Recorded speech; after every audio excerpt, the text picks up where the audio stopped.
10 seconds before the release. Stand by.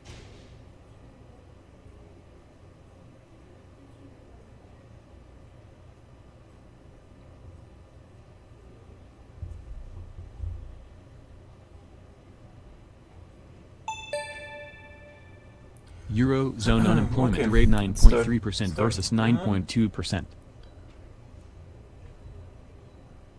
The broadcast is now starting. All attendees are in listen-only mode. Hello everybody. Welcome to the webinar Eurodollar and its many moving parts.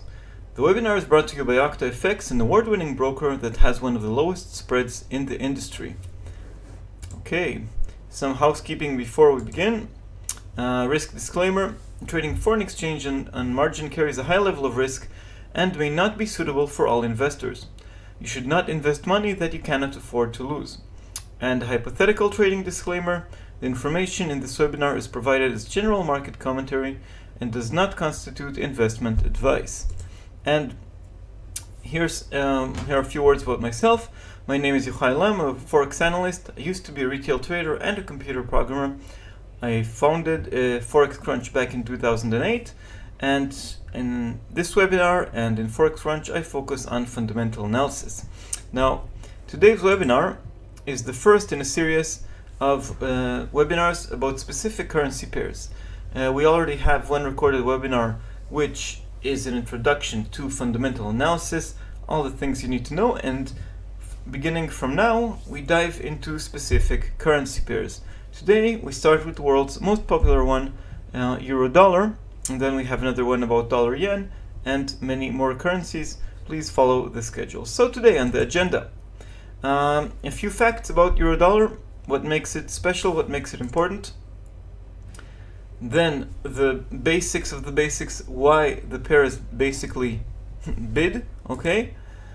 Third thing is why, despite being naturally bid, it moves not only on the natural forces but also on speculation, and we'll discuss the main force, monetary policy divergence, talking about common themes, and why it's complicated, why things make it sometimes a bit more complicated. We'll also touch on technical stuff here, but most of it is fundamental analysis.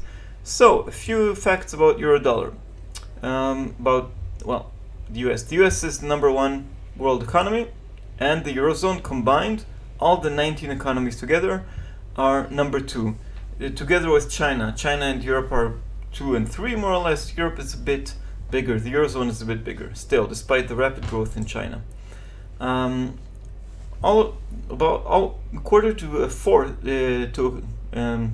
Close to a quarter of foreign exchange is traded in Euro-Dollar, 24%, okay? And the next currency pair is dollar-yen, far behind with 18%. So by far Euro-Dollar is the world's most popular currency pair. If we take a currency pair, that means two currencies, we have 200% in total. The US dollar is traded 87% of the time, okay? The US currencies that include the US dollar are majors, minors, the rest are crosses, okay? So the US dollar has a dominance here, but also the euro is quite important. It's 33%. It's one side of the currency pair, okay? Now the US dollar is special. Not only is it traded so much, again, major pairs are US dollar pairs.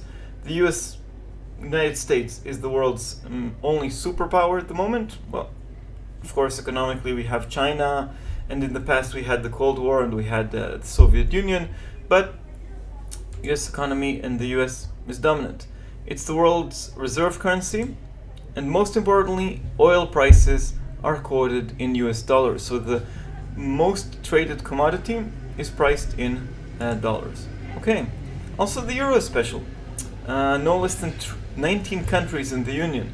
Of course, some countries have a bigger impact than others.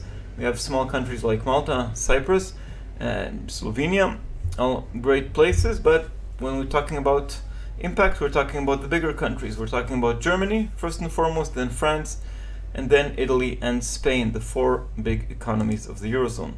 And the Eurozone, which exists as a union of currencies since 1999 and as a physical currency since 2002, is more of a political project than a monetary one. And this has a lot of complications and issues.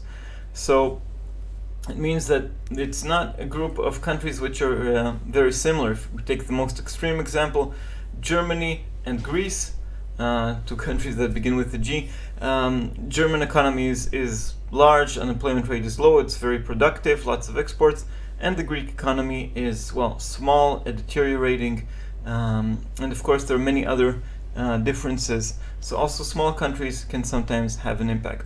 Another thing is that it's sort of a one-size-fits-all. There's one central bank for the Eurozone, but no central finance ministry. And the European Central Bank has one mandate: to control inflation. But inflation can be faster in some countries, while at the same time slower in other countries. That's one of the things that we had before the crisis, that the interest rate was too high perhaps for Germany, but too low for Spain, for example. That's why there was a housing bubble in Spain. Okay, that makes things complicated. And well, we talked about debt crisis, about what we had in Greece, also Portugal, Ireland, and banking crisis mostly in Spain and in Cyprus. Okay, and these banking issues and the debt crisis are not over. There's always a kicking the can down the road, always something lurking in the background. Well, let's talk about the advantages of Eurodollar.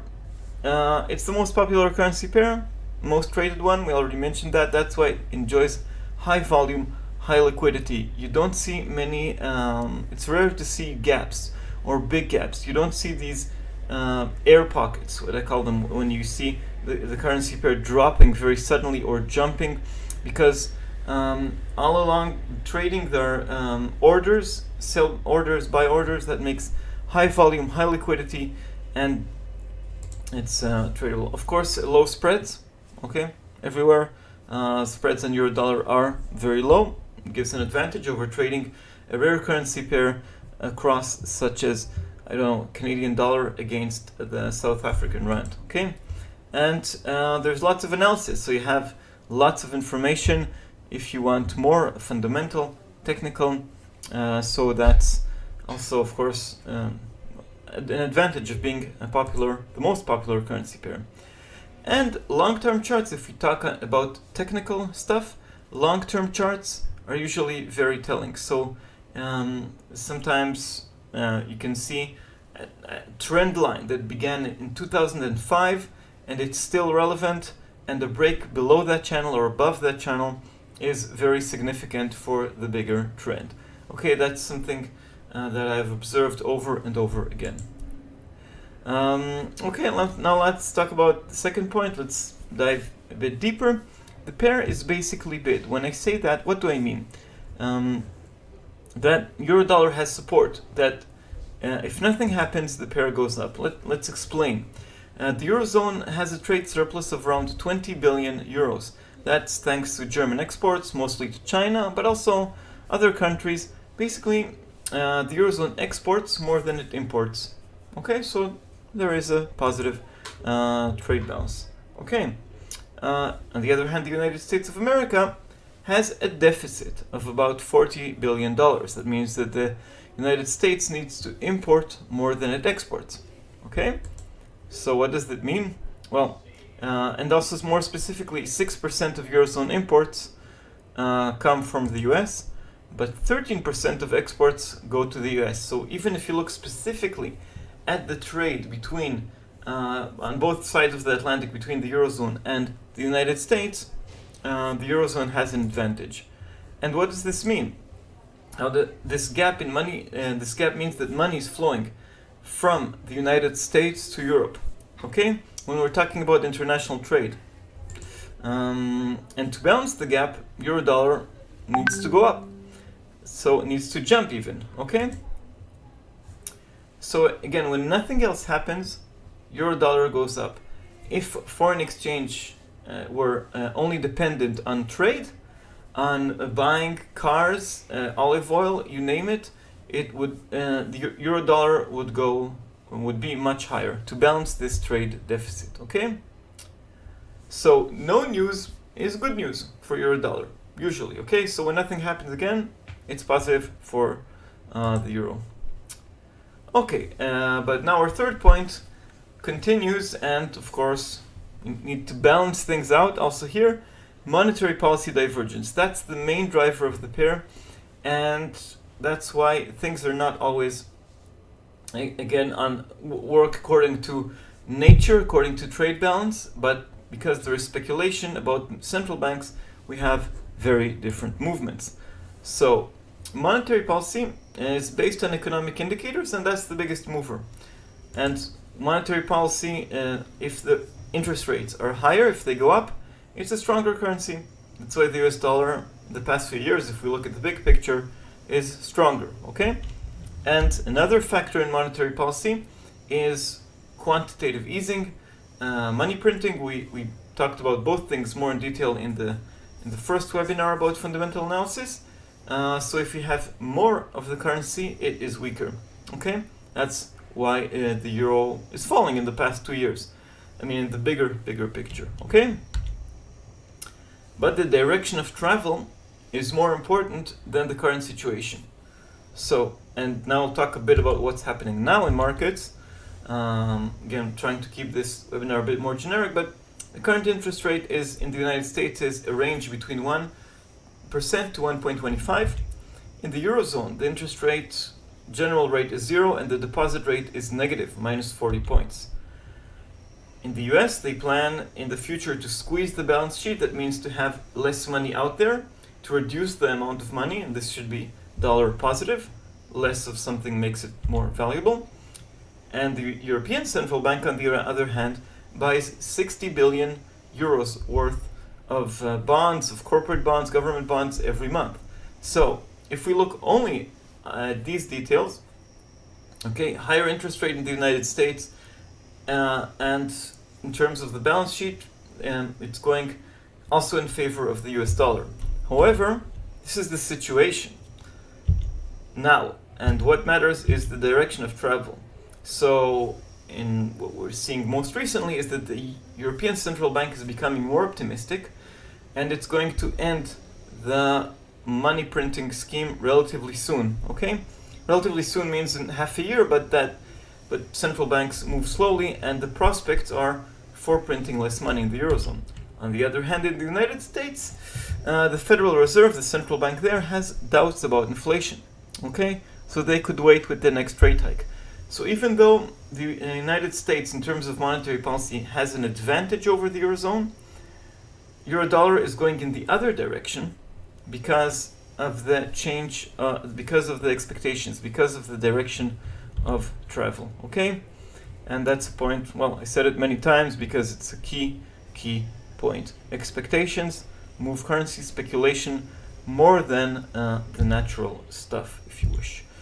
And our fourth point is why things are complicated. That relates to the first point as well.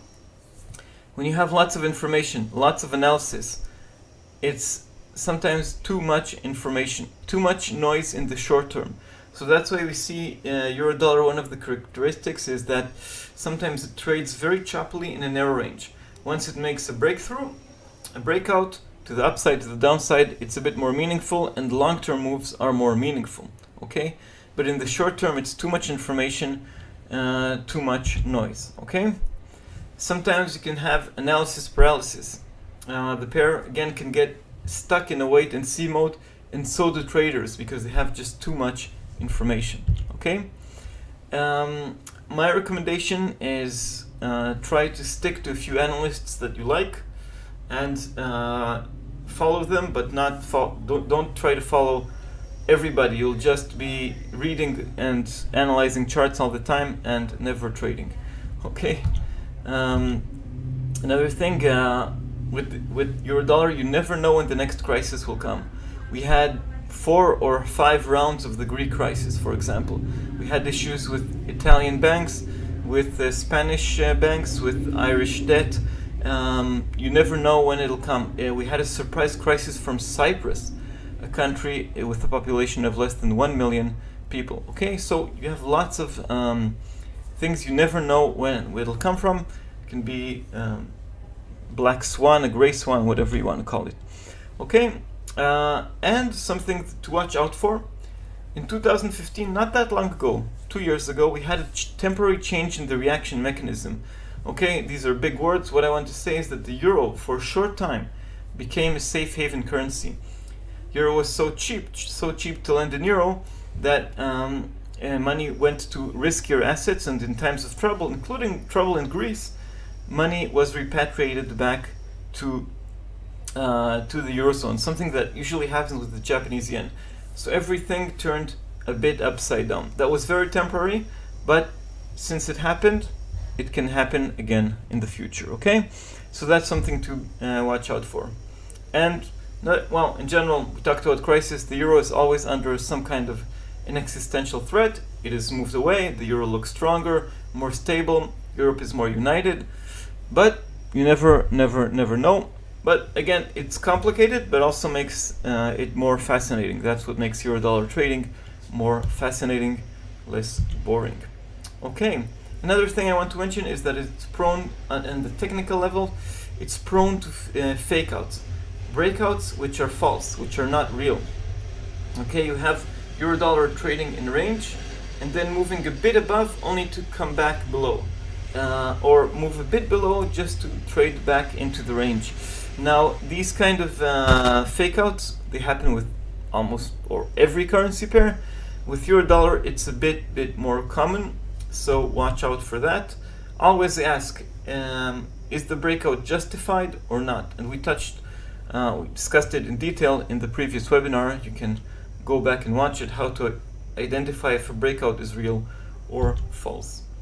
And in general, with euro-dollar, because of these many fake outs, if in doubt, stay out. The market will always provide another trading opportunity. If you're not sure, no need to trade it. There will be another opportunity much sooner than you expected. Okay, so to conclude this webinar about euro-dollar, which is the first in a series of 6 webinars that focus on specific currency pairs. In general, euro-dollar provides high liquidity, low spreads, and lots of attention, lots of analysis, lots of charts, lots of news, everything. Okay? When nothing happens, when there's absolutely no news, the pair moves gradually, slowly towards the upside. Okay? But sometimes always happens again. It's a pair with lots of attention, lots of news, many countries in the Eurozone, many things going on in the US. Something always happens. Central bankers remain the key drivers of the euro. Okay? And beware of fake outs, our last point here in the conclusion, and trade with care. Fake outs happen everywhere, but a bit more in the euro, in euro-dollar, and trade with care. Well, an advice which is always good. Okay, so thank you very much, everybody. Comments and feedback are more than welcome. Please do join us for the next webinar, which is about dollar-yen, and then we'll have about pound-dollar, Aussie, Kiwi, and CAD. And join the regular webinars, and you can see the schedule on the OctaFX website. So that's it for euro-dollar for today. Comments and feedback are welcome, and see you soon. Thank you, and bye-bye.